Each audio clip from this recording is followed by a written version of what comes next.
Je vais vous présenter un livre qui s'appelle La vraie recette de l'amour d'Agnès Laroche.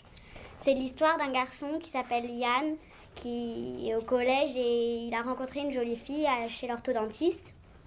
C'est que le problème, en fait, ils se sont pas vraiment parlé, ils se sont parlé par téléphone portable.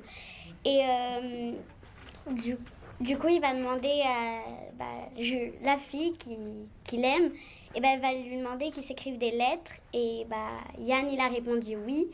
Et Roméo, Yann, vu qu'il est très nul en français, il va demander à son meilleur ami Roméo. Et du coup, ils vont écrire des lettres pour Juliette. Et à un moment, Roméo va tomber amoureux de Juliette. Mon extrait se situe où c'est Yann, il raconte ce qui s'est passé chez l'orthodontiste. Ma Juliette, j'ai enfourné la plaque thermostat 4. J'ai réglé le minuteur sur 1h15 de cuisson. Et je me suis assis en face de Yann. Besoin de moi? C'est-à-dire... Attends, chat viens, tout bas pour que sa mère n'entende pas. La fille m'a chuchoté. Si tu veux, on peut s'écrire. Sur le coup, j'ai pas compris. Alors j'ai tapé. S'écrire quoi? Sur mon téléphone et je l'ai tourné vers elle discrètement. Pourquoi tu ne lui as pas parlé? J'avais de la pâte dégueu plein la bouche. Même si j'avais pu, je crois que j'aurais rien dit. J'avais pas envie que... Il a laissé sa phrase en suspens et j'ai bouché les trous. Il n'avait pas envie qu'elle casse son défaut de prononciation, qui s'est encore accentué depuis qu'il porte des bagues.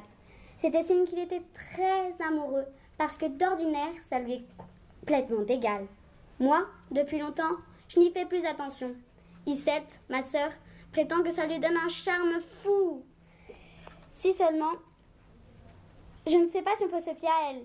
Qu'est-ce qu'elle t'a répondu? Des lettres. Elle veut qu'on s'écrive des lettres. Il a soufflé, toujours sur le coup de la stupéfaction. Tu comprends pourquoi j'ai besoin de toi? Yann est le premier de la classe. En maths, en SVT, en techno et en sport. En français, par contre, il n'a jamais dépassé le 2 en dictée, ni le 7 en rédaction. Alors écrire des lettres. Moi, c'est le contraire. Les matières scientifiques et les maths, je suis complètement larguée. Mais le français, ça roule. Mes parents disent que je suis née avec un correcteur d'orthographe implanté dans le cerveau. Et pour les rédactions, sans me vanter, j'assure. J'ai même gagné le concours de poésie de mon école en CM2.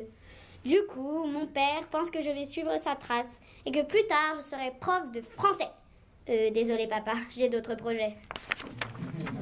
Tu veux que je corrige tes fautes? Ravi, il a hoché la tête vigoureusement. Oui, et je serait bien qu'on commence la main après, si ça t'embête pas. Je lui ai promis d'écrire en premier. Et je n'ai pas envie de la faire attendre.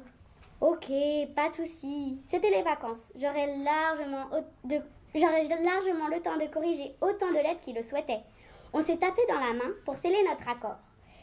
Et il s'est levé en humant les odeurs de cuisine autour de lui. Gourmand, sachant trop bon ce que tu prépares. Chez quoi? Des palovas, des grosses meringues ultra moelleuses à l'intérieur et croustillantes à l'extérieur, auxquelles j'ajouterai de la chantilly et un coulis de fruits rouges. Tu t'entraînes pour ton concours? J'ai reprimé d'un petit frisson de peur d'excitation.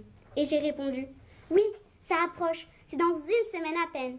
Il m'a donné une tape encourageante sur l'épaule. Chez toi le meilleur, tu vas gagner.